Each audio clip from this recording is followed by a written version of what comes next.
हमारे चैनल को सब्सक्राइब करें और बेल आइकन दबाएं। सागर, दीपिका, आज से पहले मैंने इससे भद्दा मजाक कभी नहीं सुना। अनिशा, ये मजाक नहीं, सच्चाई। और तुम इसे जितना जल्दी स्वीकार कर लो वही तुम्हारे लिए अच्छा होगा। नहीं, मैं तुम दोनों को ऐसा कदम नहीं उठाने दूंगी। तुम बेवजह परेशान हो रही हो अनिशा। हम जो कुछ भी कर रहे हैं उसमें हम सबका फायदा है और तुम्हारा भी। सागर, नुकसान और फायदे से पहले सही और गलत के बारे में भी सोचना चाहिए। बस अनिशा, ये नैतिक विज्ञान का लेक्चर देके हमें बोर करना बंद करो। और तुम्हारा ये लेक्चर सुन के हम लोग अपना फैसला नहीं बदलेंगे। देख लेना, तुम दोनों बहुत पछताओगे। ओ नो, ये गाड़ी तो हमारी तरफ आ रही है। अब क्या करें?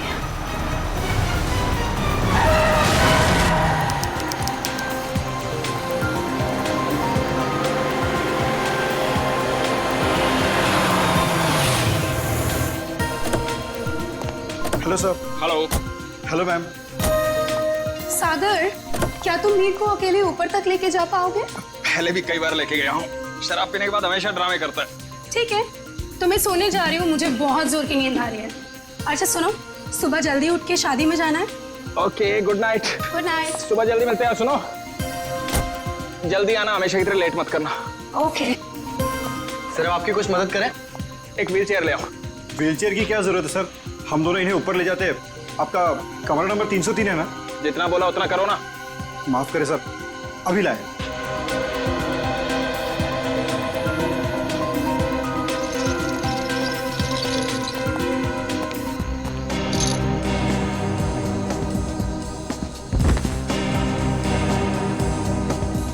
उठाओ इसे। जब सहन नहीं होती तो पीता क्यों है?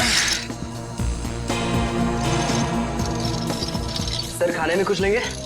एक सूप ले आओ। Okay sir. सर, इन्होंने सूप ऑर्डर किया। जब से ये लोग इस होटल में रहने आए हैं ना, ऐसा तीसरी बार हुआ है। पता नहीं इतनी शराब क्यों पीते हैं जब पचा ही नहीं सकते।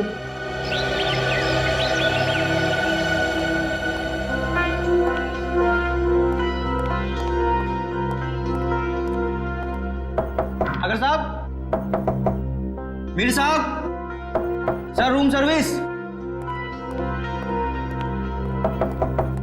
साहब, क्या हुआ? दरवाजा नहीं खोले? नहीं, देखना दोपहर हो गई है। लगता है इन्हें रूम की सफाई नहीं करवानी है। हो सकता है शायद सो रहे होंगे। सो रहे होंगे अब तक? हाँ, मैंने सुबह फोन भी किया था नाश्ते के ऑर्डर के लिए, लेकिन उन्होंने फोन नहीं उठाया। और आज तो उनको किसी शादी में भी जाना था सुबह। शादी में भी जाना था और अब तक सो भी रहे हैं? मतलब जरूर कुछ गड़बड़ है। तुम यहीं रुको, मैं मैनेजर साहब को लेके आता हूँ। ठीक है। मैं दीपिका जी को। साहब, साहब, साहब, दरवाजा खोलिए।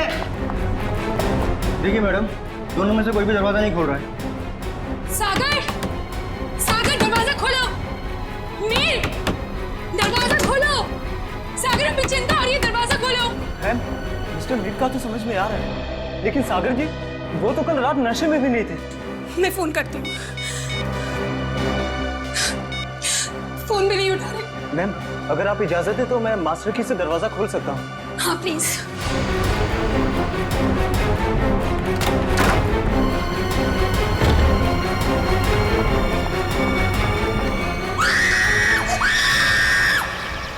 नील, तुम सोच भी नहीं सकते मैं इन छुट्टियों को लेकर कितनी उत्सुक हूँ। आखिरकार तुम्हारे ऑफिस वाले और मेरे ऑफिस वाले राजी हो ही गए और हमें एक हफ्ते की छुट्टी दे दी। भाई समझ में नहीं आता कि इंसान अगर दिन में 14 घंटे काम करेगा तो भाई अपनी खूबसूरत बीवी के साथ वक्त कब बिताएगा? नहीं नील, तुम अपनी आंखें सड़कता रखो। तुम जानते हो ना, तुम जब भी गाड़ी चलाते हो मुझे कितना डर लगता है। अरे तुम बेवजह घबरा रही हो। हाँ? अरे वो देखो, वो क्या है? वहाँ कोई लड़की जख्मी पड़ी है। देखो देखो। नील, हमें उसकी मदद करनी चाहिए। हाँ। सुनिए, सुनिए, आंखें खोलिए।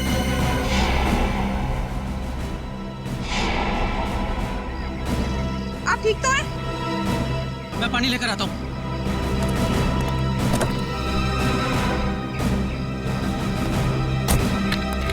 ये लो। पानी पीजिए। आंखें खोलिए। सुनिए, आप ठीक तो हैं? सीआईडी? नील, हमें इनको अस्पताल लेकर चलना चाहिए। हाँ, और मैं सीआईडी को भी खबर कर देता हूँ। हाँ ठीक है।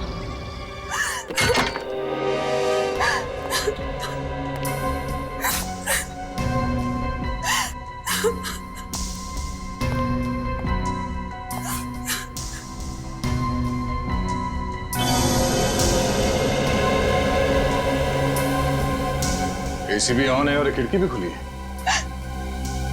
आप लोगों में से किसी ने यहाँ किसी चीज को हाथ तो नहीं लगाया? नहीं सर, मैंने बस नब्ज देखी और आपको फोन करके बुला लिया। मुझे तो यकीन ही नहीं हो रहा है कि सागर और मीर नहीं रहे। कल रात तक तो अच्छे भले थे दोनों।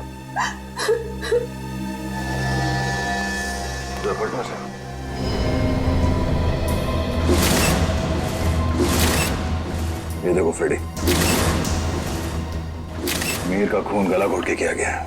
हाँ सर, गले पे लाल निशान साफ साफ दिख रहा है। निशान देख के लगता है कि नायलॉन के रस्सी से गला घोटा गया इसका।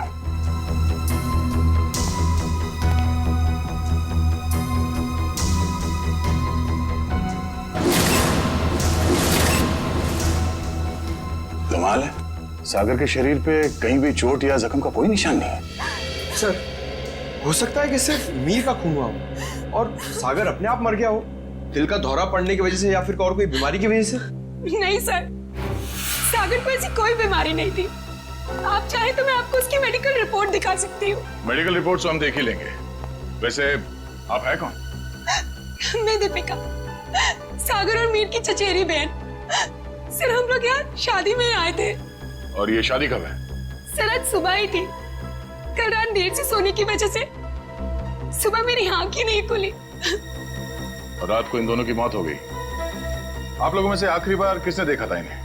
सर, मैंने देखा था। कल मिस्टर मीर बहुत ज्यादा शराब पी लिए थे और होश में नहीं थे सर। तब मिस्टर सागर इन्हें होटल में लेकर आए थे, तब देखा था सर। क्या मीर अक्सर शराब पीता था? हाँ सर, मीर बहुत ज्यादा शराब पीता था और शराब इससे बर्दाश्त नहीं होती थी। उसके बाद किसी ने देखा इन्हें?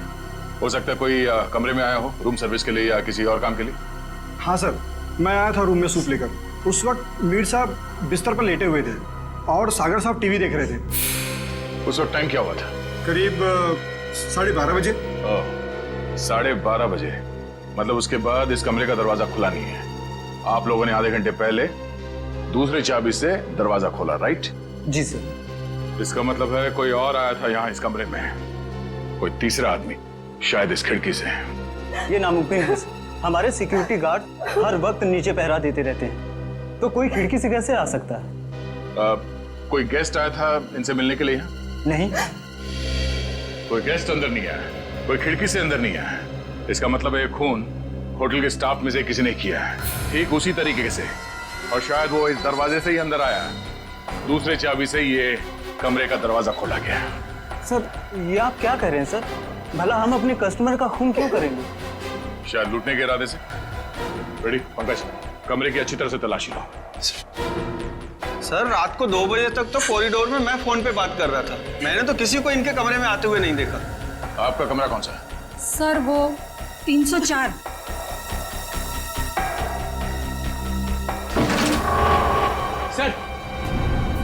सर, इस ड्रॉर में पैसे मिले सर। पैसे? ओह, मतलब ये खून पैसों के लिए नहीं किया गया। और कमरे की हालत भी एकदम दुरुस्त है, ऐसा लगता नहीं है कि कोई हाथापाई हुई यहाँ पे। हाँ सर, अगर कोई बाहर वाला आदमी होता तो अपनी जान बचाने के लिए इन्होंने हाथापाई तो की होती। इसका मतलब ये है कि जो कोई भी था वो जान पहचान वाला ही था। क्यों दीपिका जी? सर, आप मुझ पे शक कर रहे हैं? नहीं नहीं, मैं तो सिर्फ कह रहा हूँ कि इस कमरे के अंदर क्या हुआ किसी को नहीं मालूम, एक पहेली है। सर, मोबाइल फोन मिला है। सर, ये तो सागर का फोन है। सागर का फोन? और मीर का फोन मिला? नहीं। मीर का फोन? सर, पता नहीं कहाँ है। कोई बात नहीं, हम पता लगा लेंगे। बड़ी पंकज, आसपास दूसरे कमरों की भी तलाशी लो और यहाँ पे जितने उंगलियों के निशान मिलते हैं सब उठा लो। हेलो? हाँ, क्या? कहाँ पे? एक्सक्यूज मी, ये वार्ड नंबर 3 का है? उस तरफ। इस तरफ? आप लोग सीआईडी से हैं? जी हाँ, नील आप ही हैं? जी। आप ही ने हमारे सीनियर इंस्पेक्टर मिस्टर दया को फोन किया था, एक मरीज को हमारी जरूरत है। हाँ सर, वो एक लड़की है, वो मुझे और मेरी पत्नी को मरुआ रोड पे एक खाई के पास घायल अवस्था में मिली थी। घायल अवस्था में? जी हाँ सर, ऐसा लगता है जैसे किसी ने उन्हें जानबूझकर खाई में फेंक दिया था। तो देख सकते हैं कहाँ है वो? हाँ, आइए सर। ठीक है। रेखा, ये लोग सीआईडी से हैं। अच्छा ये बताइए कि इनके पास से आप लोगों को कुछ मिला क्या? जी सर, सर इनके पास से हमें ये लाइसेंस मिला है। और सर ये मोबाइल भी मिला है। अनीशा, सर हमने सोचा कि इनके घर वालों को फोन करके खबर कर दें, तो हमने इन्हीं के फोन से कुछ लोगों को फोन किया, लेकिन किसी ने भी फोन नहीं उठाया। किसी ने भी फोन नहीं उठाया? हाँ सर। दीपिका, सागर, मीर। अरे सर, ये तो वही लोग हैं। इन सबको फोन किया था तुमने? जी हाँ सर, इनके फोन लिस्ट में इनकी सबसे ज्यादा बात इन्हीं लोगों से हुई थी, इसलिए। ठीक है, इनकी जान बचाने का बहुत बहुत शुक्रिया। आप लोगों की जरूरत पड़ेगी तो हम आपको इन्फॉर्म करेंगे। फिलहाल आप लोग जा सकते हैं। Thank you. डॉक्टर साहब, अब इनकी तबीयत कैसी है? सर इन्हें मामूली चोटें लगी है, पर सदमे की वजह से ये बेहोश हो गई थी। अब ये ठीक है। इनसे बात तो कर सकते हैं ना? जी सर। अनीशा जी आंखें खोलिए। देखिए ये सीआईडी वाले आपसे कुछ बात करना चाहते हैं। देखिए अनीशा जी, आप घबराइए मत। आप ये बताइए कि आपके साथ क्या हुआ था, और ये दीपिका, मीर और सागर आपके लगते क्या है? वो मेरे चचेरे भाई बहन हैं, पर उन्होंने उसके साथ क्या किया? किसके साथ? मीर के साथ। देखिए अनीशा जी, मीर की मौत हो चुकी है और साथ ही साथ सागर की भी। क्या? हे भगवान, मुझे पहले ही लग रहा था जैसे कुछ गलत होने वाला है। अनीशा जी, आप क्या कहना चाहती हैं? प्लीज साफ साफ कहिए। हमारे एक रिश्तेदार की शादी होने वाली थी। कल रात हम चारों उसी के संगीत के फंक्शन से वापस लौट रहे थे, तभी मरुआ रोड पे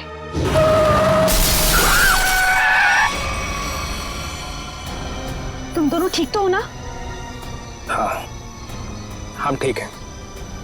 घबराओ मत, ये हमारा ही प्लान था। क्या? चलो।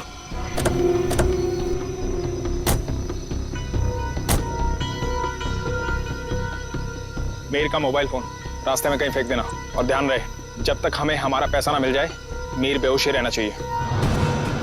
ये लो नया सिम कार्ड। मीर के परिवार वालों से फिरौती की मांग इसी नंबर से करनी है। और हाँ, हमें फोन मत करना, वक्त आने पर हम लोग खुद कांटेक्ट करेंगे। नहीं, मैं तुम दोनों को ऐसा कुछ नहीं करने दूंगी। मीर हमारा चचेरा भाई है। अनीशा, तुम हमारे प्लान में दखल अंदाजी मत करो, वरना क्या? मीर को हम बाद में खुद देख लेंगे, पहले तुम इसको ठिकाने लगाओ। चलो। ये क्या कर रही हो तुम मेरे साथ? दीपिका, तुम मेरे साथ ऐसा कैसे कर सकती हो? दीपिका और सागर पैसों के लिए कुछ भी कर सकते हैं। छोड़ो मुझे। ओह, तो मतलब दीपिका और सागर अपने चचेरे भाई मीर को अगवा करना चाहते थे? हाँ सर, अगर ये बात मुझे पहले पता होती कि उनके दिमाग में ऐसी कोई खिचड़ी पक रही है, तो मैं मीर को पहले ही सावधान कर देती। लेकिन मैं भी फंस गई बेवजह उनके प्लान में, और जब मैंने उनका साथ देने से इनकार कर दिया, तो उन्होंने मुझे चलती गाड़ी से नीचे खाई में फेंक दिया। क्या जमाना आ गया है? रिश्तेदार एक दूसरे के साथ ऐसी घिनौनी हरकत कर सकते हैं? वो तो अच्छा हुआ, वहाँ एक पेड़ की वजह से मैं खाई में नीचे गिरते गिरते बच गई, वरना मैं भी मीर के साथ मारी जाती। मगर सागर की मौत कैसे हुई? इसी का पता हम भी लगा रहे हैं। सर, लगता है दीपिका इस पूरे जुर्म में मिली हुई है। उसी ने होटल के कमरे में जाके दोनों को मार दिया। वही तो, तभी तो उसने हमें अनीशा जी के बारे में भी नहीं बताया। लेकिन वो मीर को मारेंगे क्यों? वो तो सिर्फ उससे पैसे चाहते थे। तभी तो वहां पे उन्होंने कुछ गुंडों को भी बुलाया था, जिससे कि मीर को पता ना चल पाए कि उसे अगवा किया किसने। हो सकता है सागर और दीपिका के बीच में पैसे के बंटवारे को लेके लड़ाई झगड़ा हो, और इसीलिए वो लोग अपने प्लान में कामयाब नहीं हो सके। हेलो पंकज, हमें शक है कि मीर और सागर के खून में दीपिका का हाथ है। एक काम करो, उसे जल्द से जल्द अरेस्ट कर लो। क्या दीपिका भाग गई? ठीक है। दीपिका होटल से भाग गई? फ्रेडी, दीपिका भाग गई। अनीशा जी, इस केस को सॉल्व करने में हमें आपकी मदद चाहिए। जरूर सर, मैं आपकी मदद करने के लिए तैयार हूँ। क्या बात है डॉक्टर साहब, बड़ी मेहनत हो रही है। आपकी डॉक्टर तारिका, वो तो चली गई छुट्टी लेकर के, और दो लाशों का बोझ मेरे कंधों पर। अरे सर, तारिका जी को थोड़ी ना मालूम था कि ऐसा केस आने वाला है, और वैसे भी उन्होंने पहले से आपसे छुट्टी ली थी, और सारी टिकट वगैरह पहले से ही बुक हो चुकी थी। हाँ सर, अभिजीत ने खुद लाइन में लगकर टिकट की बुकिंग करवाई थी तारिका जी के लिए। हाँ। है ना? अरे यार, ये राज की बातें तू सबके सामने हाँ साळुंखे, अब तक तो तूने मेरे हुनर ऑफिसर्स को बता ही दिया होगा कि मौत हुई कैसे। बस आपके ये होनहार ऑफिसर, इन्हें किसी और चीज से फुर्सत मिले तो लाश की बात करें ना। देखिए सर, हम लोग यहाँ सिर्फ लाश की बातें ही करने आए हैं। Oh, really? जी बताइए बताइए। बस इस मीर की मौत हुई है गला दबाने की वजह से। किसी ने बहुत ही होशियारी के साथ इसकी रेगुलर वेन को दबा दिया और तोड़ दिया, और ये काम किसी एक्सपर्ट का है। वो अच्छी तरह से जानता है कि गले के कौन से हिस्से को दबाने से जल्दी से मौत हो जाएगी। मीर ने शराब भी पी रखी थी ना? शराब भी पी रखी थी, और मीर के खून में मुझे एक ड्रग मिली, डोडीन नाम की ड्रग, जो इंसान को बहुत गहरी नींद में सुला देती है। जब इस मीर का खून हो रहा होगा ना, इसे पता भी नहीं चला होगा। ये मीर होटल जाने से पहले संगीत के फंक्शन में गया था, शायद वहीं किसी ने इसे ये ड्रग दी होगी। नहीं, मीर की मौत हुई कब? मीर की मौत हुई है लगभग 16 घंटे पहले। 16 घंटे पहले? मतलब जब सागर मीर को व्हील चेयर के ऊपर बिठाकर होटल के अंदर ले जा रहा था, तब तक ये मीर मर चुका था? बिल्कुल दया। इनफैक्ट सागर मीर को नहीं, मीर की लाश को कमरे में ले जा रहा था। तो सागर की मौत कब हुई? सागर की मौत हुई है मीर की मौत के ठीक 12 घंटे के बाद, और सागर की बॉडी पर कहीं किसी किस्म की चोट के निशान नहीं। तो फिर इसकी मौत हुई कैसे साळुंखे? इसकी मौत हुई है सफोकेशन की वजह से। किसी वजह से इसका दम घुट गया, ऑक्सीजन ने इसके फेफड़ों में जाना बंद कर दिया, और इसी वजह से सागर की मौत हो गई। पर सर, सागर का दम घुटा कैसे? ये पता लगाना भी बाकी है, लेकिन हाँ, फिलहाल मैं आप लोगों को एक बहुत अहम सुराग दे सकता हूँ। क्या? क्या सुराग? एक मिनट।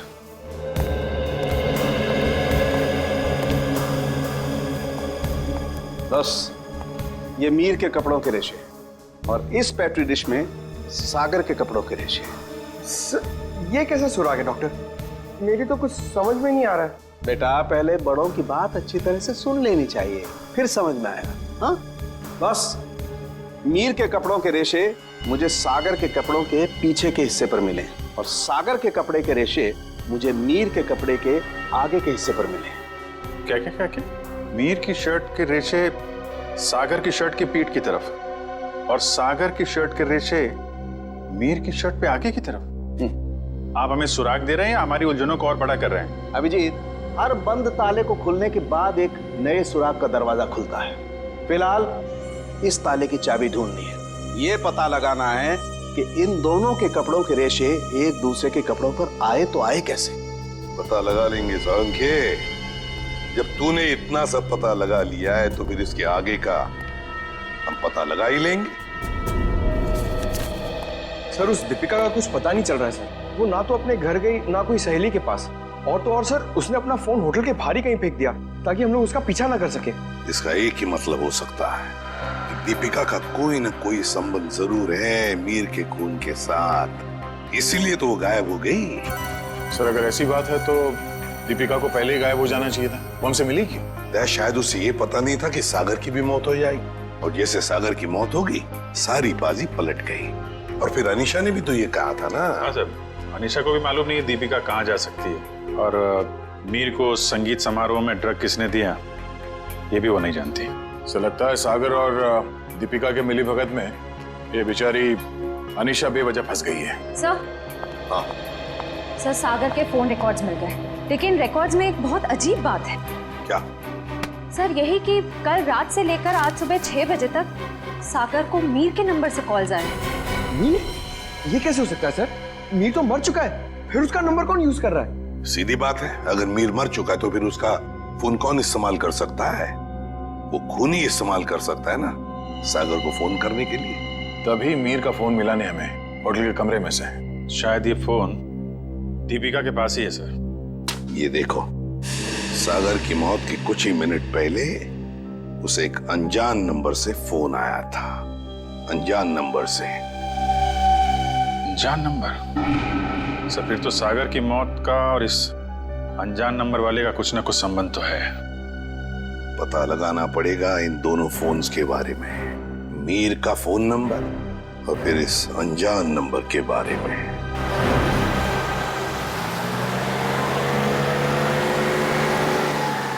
बस आप यहीं गाड़ी रोक दीजिए।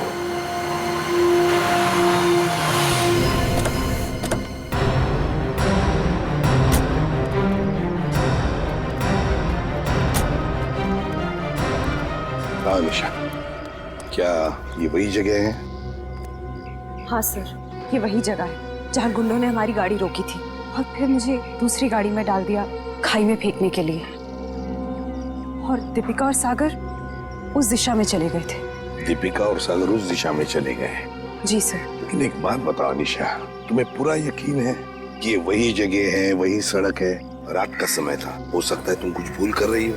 नहीं सर, मुझे पूरा यकीन है ये वही जगह है। जब गुंडे हमारी गाड़ी के आगे आए थे तो हमारी गाड़ी वो पेड़ से टकराई थी। उस पेड़ से? जी सर।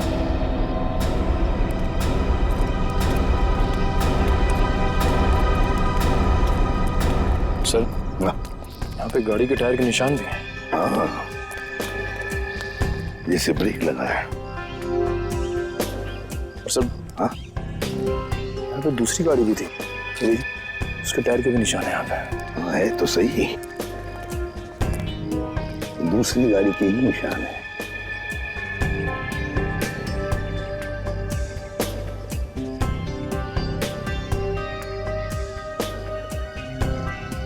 ये देखो, कांच के टुकड़े, कांच के टुकड़े। सर, शायद मीर और दीपिका की गाड़ी के होंगे। हाँ, हो सकता है।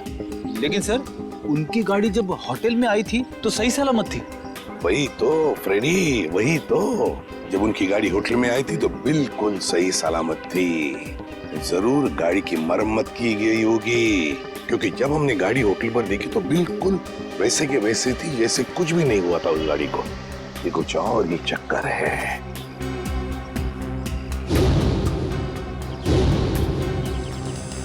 गोली? निखिल, थोड़ा सेब देना।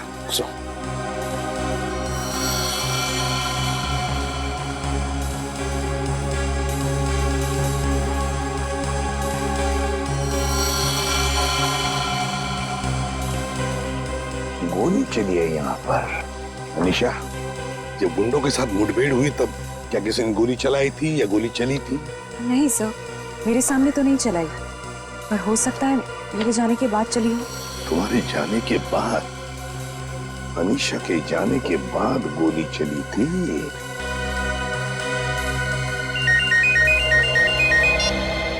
आद्या, अच्छा, सागर को मिहिर के फोन से जो फोन आया था वो कहां से आया था उसका पता चल गया है? हम जहां पर खड़े वहां से 15 किलोमीटर दूरी पर है, कोई ढाबा है। एक काम करो, डिटेल लोकेशन का एमएमएस भेज देना या एसएमएस भेज देना, ठीक है? Great work. सिस्टर, आप अनीशा को हॉस्पिटल ले जाना। निखिल, फोन करके दूसरी गाड़ी का इंतजाम करो। ढाबा।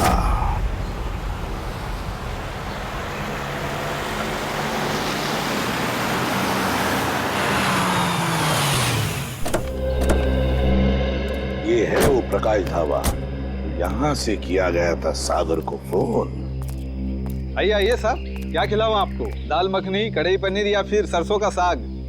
बस कर यार, और नाम मत लेना वरना मेरे चूहों में पेट दौड़ने लगेंगे। सॉरी सर, मेरे पेट में चूहे दौड़ने लगेंगे। तो अच्छी बात है ना साहब, हमारा धंधा और बढ़ेगा। देखो, हम यहाँ खाना खाने के लिए नहीं, तहकीकात करने के लिए आए हैं। हम लोग सीआईडी से हैं। सीआईडी? तू चुप रहे छोटू। साहब, हुआ क्या है? हमने तो कुछ नहीं किया।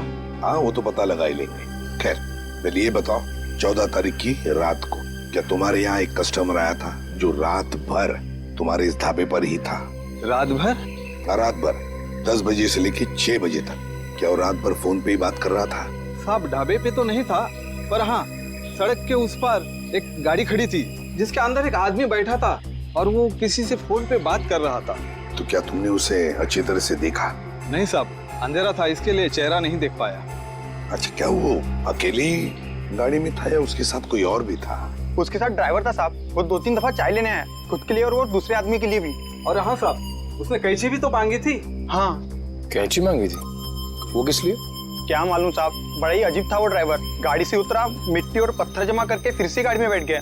क्या जमाना आ गया है सर, आजकल लोग सड़क पर से पत्थर और मिट्टी भी चुराने लगे। किसी और काम के लिए फ्रेडी, पत्थर और मिट्टी किसी और काम के लिए। क्या वो ड्राइवर भी फोन पे बात कर रहा था? नहीं साहब, जो पीछे बैठा था वही आदमी बात कर रहा था। ड्राइवर को तो तुमने अच्छी तरह से देखा है ना? हाँ। तो हमारे लिए उसका एक स्केच बनवाओ, ठीक है? हाँ।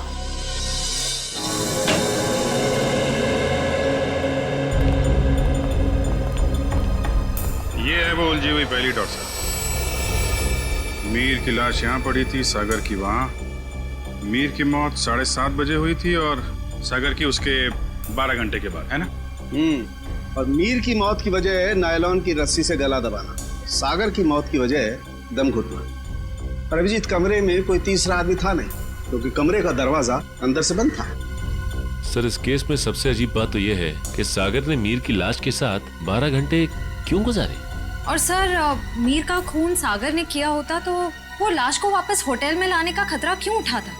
अक्सर खूनी खून करने के बाद लाश को किसी सुनसान जगह फेंक देता है। तुम दोनों के सवालों का जवाब इस चलते हुए एसी और इस खुली हुई खिड़की के बीच छुपा हुआ है जो दया को क्राइम सीन पे दिखाता है। सर, ये भी तो हो सकता है कि सागर का दम घुट रहा हो और उसने खिड़की खोल दी हो ताकि खुली हवा में सांस ले सके। नहीं सचिन, बात इतनी आसान नहीं है। मैंने बताया था ना आप लोगों को कि मुझे मीर की कमीज पर सागर की शर्ट के रेशे और सागर की शर्ट पर मीर की कमीज के रेशे मिले। दोनों की कमीजों पर एक दूसरे के कपड़े के रेशे हैं। Yes sir. सर, ये दोनों की कमीज पे एक दूसरे का धागा मिलना, चलते हुए एसी के बाद भी खिड़की का खुला हुआ होना, ये एक ही बात की तरफ इशारा कर रहा है। और वो क्या है? कि सागर ने मीर की लाश को दोबारा यहाँ लाने का खतरा इसलिए उठाया ताकि वो मीर की मौत को हादसा या फिर खुदकुशी का रूप दे सके। यानी सर, सागर ने पहले लाश को उठाया और फिर खिड़की से बाहर फेंकने की कोशिश की। एग्जैक्टली। उसने सोचा होगा कि सबसे कह दूंगा कि शराब के नशे में मीर खिड़की के नीचे गिर गया, लेकिन इसके पहले कि वो अपने प्लान में कामयाब हो पाता, उसकी मौत हो।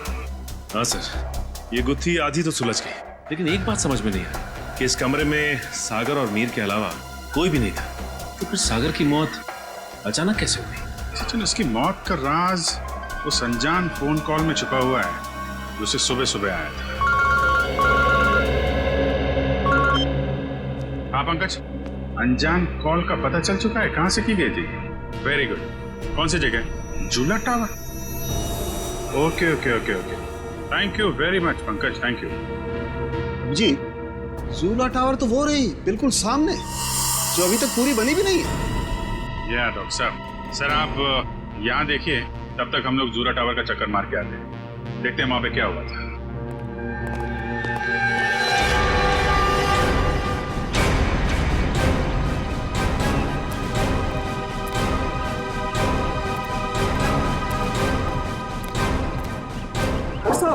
कौन है आप लोग? कहाँ जा रहे हैं? रेडी से हम लोग, हमारी ससुराल वाले। सीआईडी? कुछ हुआ है क्या साहब? क्या बात है साहब? साहब कुछ तो बताइए। चुपचाप आओ, पीछे पीछे हमारे, समझे?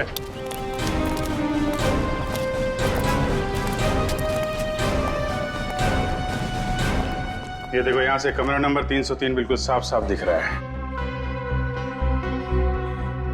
जरूर उस आदमी ने सागर को यहीं से फोन किया होगा।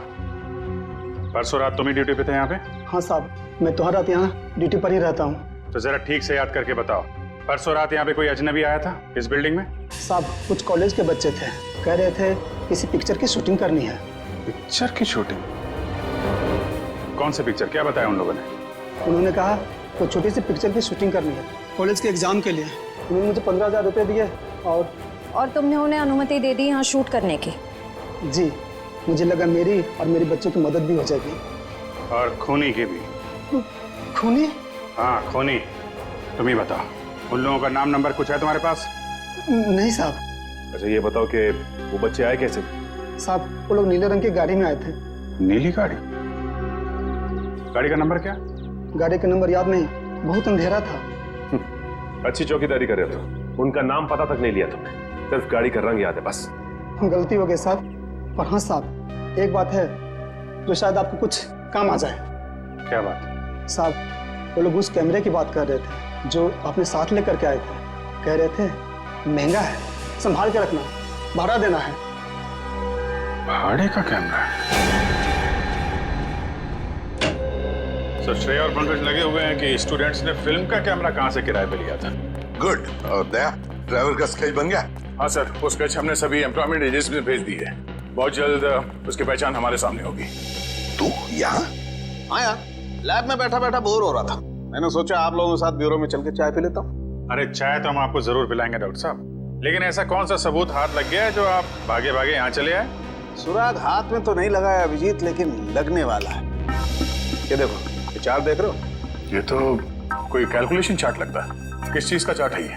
बॉस, ये मीर और सागर की मौत का कैलकुलेशन चार्ट है। अगर मेरी कैलकुलेशन सही निकल गई ना, तो इस सागर के दम घुटने का राज यूं पता चल जाएगा, यूं। सर आइए। सर, ये मिस्टर सोहन है। उन कॉलेज स्टूडेंट्स को कैमरा किराए पे इन्होंने ही दिया था। कौन से कॉलेज के स्टूडेंट्स थे वो? Sir, QR institute of medical science and research centre. ये मेडिकल कॉलेज के बच्चों को फिल्म मेकिंग में कहां से इंटरेस्ट होने लगा? कितने लोग आए थे? सर, 4 स्टूडेंट्स थे। 4 लोग? तो उनमें से किसी ने तो अपना नाम बताया होगा। हाँ सर, एक लड़के ने अपना नाम और नंबर दिया था। क्या नाम है उसका? सुनील।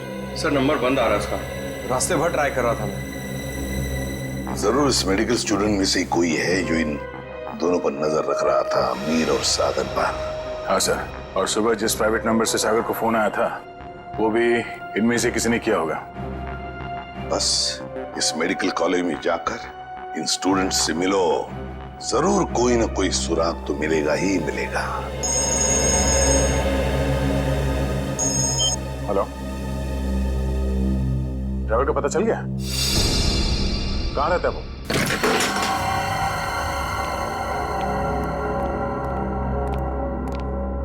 ये ड्राइवर चंदन, लगता है 9 तो 11 हो गया। तो ढूंढो।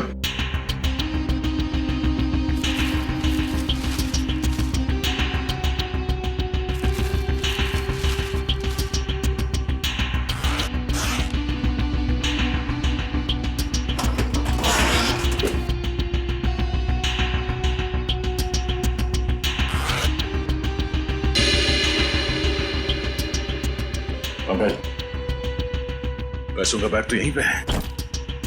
पैसों का बैग, इसका मतलब वो शहर छोड़ के भागा नहीं है। पैसे लेने जरूर वापस आएगा। अरे भाई साहब, जी साहब इधर आना। जी साहब। अरे ये चंदन कहाँ गया, कुछ पता है क्या? गाड़ी तो यही है, यही कहीं होगा। ठीक है, आप जाइए। कहीं ये वही गाड़ी तो नहीं जिसे ढाबे वाले ने देखा था? चलो देखते हैं।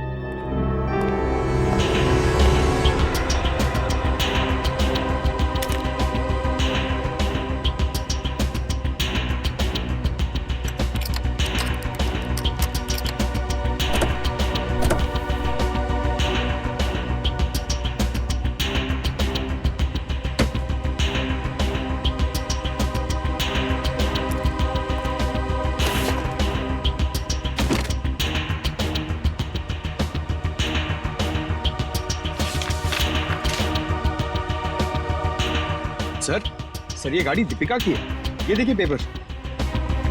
दीपिका की गाड़ी? और ये देखो, पत्थर पे सूखा हुआ खून। शायद ये वही कंकड़ पत्थर है जिन्हें ड्राइवर ढाबे के पास से इकट्ठा कर रहा था।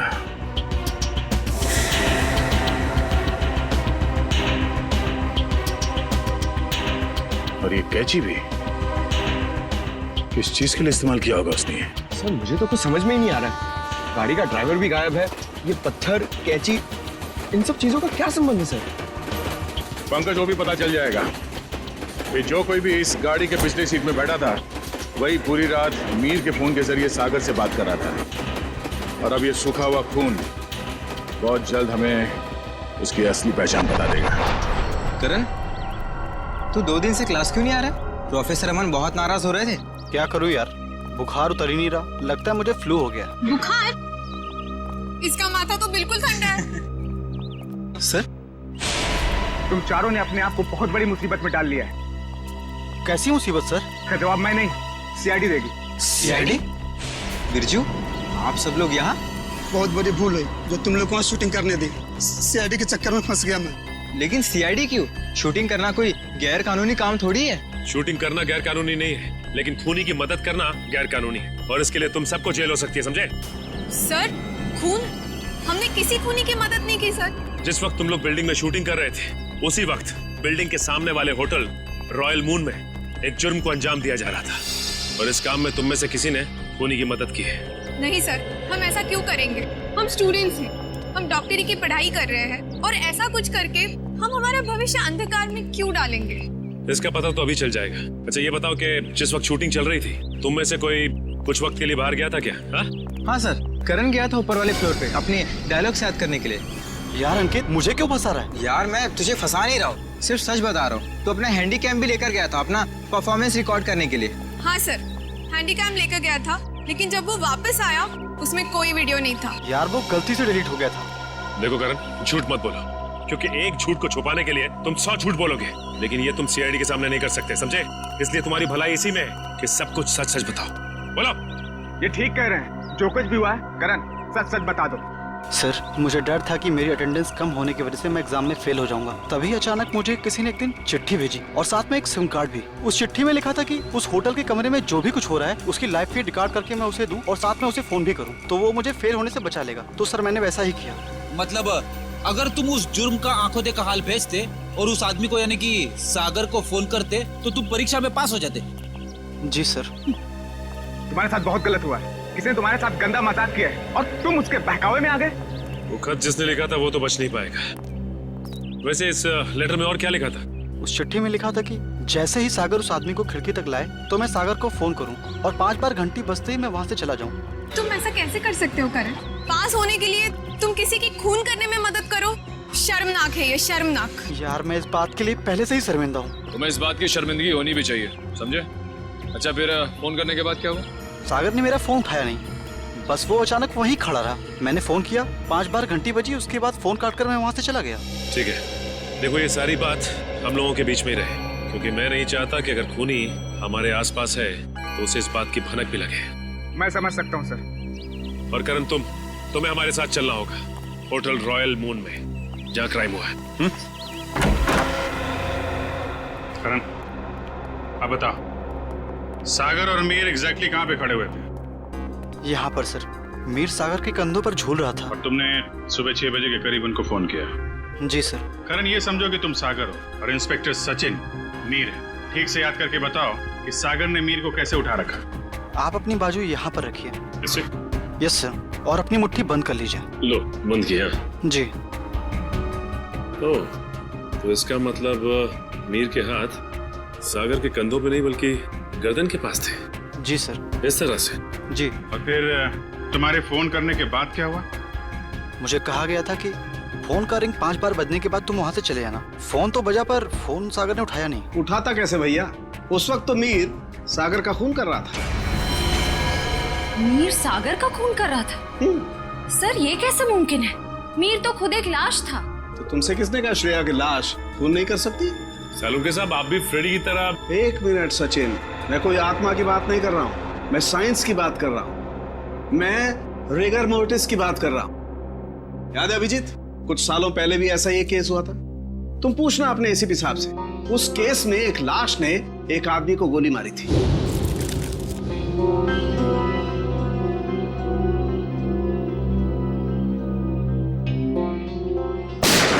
मैं भी यही सोचा था डॉक्टर साहब। अब इसे संयोग कहिए या बुरे काम का बुरा नतीजा, जिस वक्त सागर मीर की लाश को नीचे फेंकने वाला था रिगर मोर्टिस सेट हो रहा था। उसने सागर के गर्दन को जकड़ा और दम घुटने की वजह से सागर की मौत हो गई। एग्जैक्टली हुआ कुछ ऐसा होगा, सागर कमरे में आया और किसी के फोन का इंतजार करने लगा जो उसे बताने वाला था कि उसे एग्जैक्टली करना क्या है।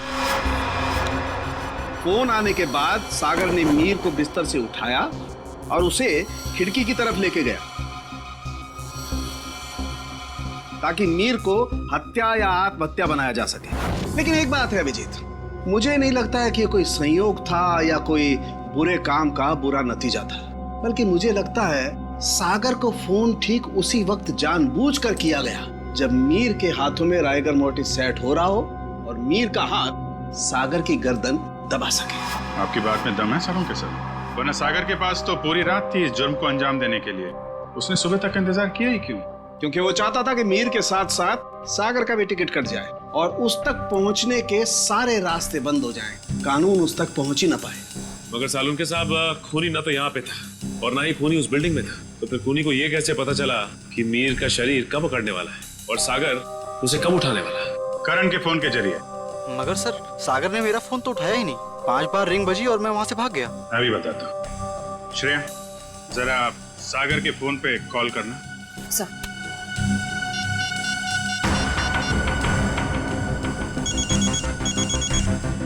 ठीक है। सचिन, अब जरा तुम कॉल करना।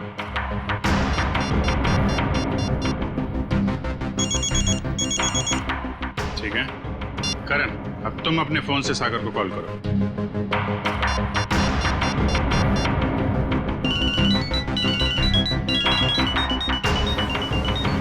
ये क्या सर, मेरे फोन करने पर अलग तरह की रिंग बजी? जी हाँ, बिल्कुल अलग तरीके की रिंग।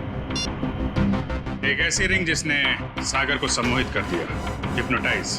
तभी तो वो तुम्हारा फोन नहीं उठा पाया। सर, इतनी बड़ी साजिश? बिल्कुल श्रेया, ये मुजरिम कोई साधारण आदमी नहीं है। ये कोई एक्सपर्ट है, एक्सपर्ट जिसे रिगर मोर्टिस की बहुत अच्छी जानकारी है और लोगों को सम्मोहित करने की भी। ये कहीं करण के कॉलेज का कोई प्रोफेसर तो नहीं, कोई एक्सपर्ट? आज सारे स्टूडेंट्स सही समय पर आ गए। Very good. सर, क्या आप आज हमें पूरी प्रक्रिया दिखाने वाले?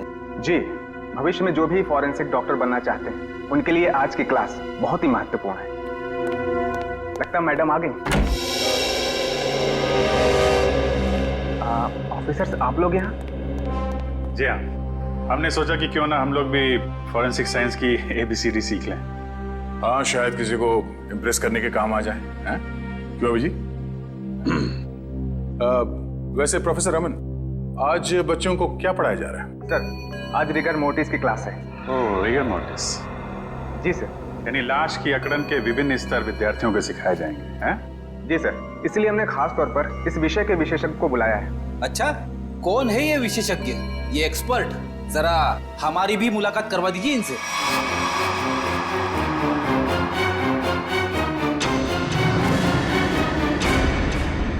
अरे विशेषज्ञ को नहीं पहचाना तुमने? हैं? प्रोफेसर अनीशा, जरा इनका खिला खिला चेहरा देखिए। ऐसी मुस्कान है इनके चेहरे पे जैसे मुजरिमों को तब होती है जब उन्हें गलतफहमी हो जाती है कि वो CID से बच गया। क्यों? ये कैसी बातें कर रहे हैं आप? वैसे खून की प्लानिंग तो वाकई बहुत सोच समझ के की थी आपने, मगर एक गलती कर दी। CID को हल्के में आंक लिया। क्या बकवास कर रहे हैं आप लोग? मैंने कोई खून नहीं किया है, मैं तो खुद घायल हूँ। उन्होंने मुझे खाई में फेंक दिया था। क्या भूल गए हैं आप लोग? हम कुछ नहीं भूले, शायद आपकी याददाश्त कमजोर है। क्या मतलब? मतलब यह कि आपको खाई में फेंका नहीं गया था, आप खुद उतरी थी वहां पे। आपके शरीर पे ये जो जख्म है, चोट के निशान है, ये खुद आपने बनाए हैं। क्या सबूत है ये निशान मैंने बनाए हैं? वैसे हम जानते हैं कि फॉरेंसिक डॉक्टर होने का फायदा उठाकर आपने इस केस में ज्यादा सुराग नहीं छोड़े, पर उस कार को साफ करना भूल गई हैं आप। पत्थर पे जो खून मिला है और कैंची पे जो उंगलियों के निशान है, वो आपके हैं अनीशा जी। हमारे पास काफी सबूत हैं आपको अदालत में खूनी साबित करने के लिए। बाहर जाने के सभी दरवाजे बंद हो चुके हैं अनीशा जी। अब सिर्फ जेल का दरवाजा आपका इंतजार कर रहा है। अब बताइए, क्यों किया आपने ये सब? दीपिका और सागर ने प्लान बनाया था, मीर को किडनैप कर लेंगे और बदले में उसके ट्रस्ट से ढेर सारा पैसा मांगेंगे। उन्हें नहीं पता था कि मुझे उनके प्लान के बारे में सब कुछ पता लग गया है और बदले में उनके खिलाफ में एक और प्लान बना रही थी जो उनके प्लान से कई ज्यादा खतरनाक था। और उस ड्राइवर और दीपिका का क्या किया तुम? दोनों को मारकर जंगल में फेंक दिया नीलगंज के। शर्म आनी चाहिए तुम्हें। एक फॉरेंसिक डॉक्टर का फर्ज होता है कि वो समाज से जुर्म को मिटाने में कानून का साथ दे, खूनियों को पकड़ने में मदद करे, लेकिन तुमने अपनी शिक्षा का गलत इस्तेमाल किया है। खुद एक अपराधी बन गई। ऐसे घिनौने अपराध की सिर्फ एक ही सजा है, फांसी। For more updates, subscribe to our channel, click the show links and enjoy watching the videos.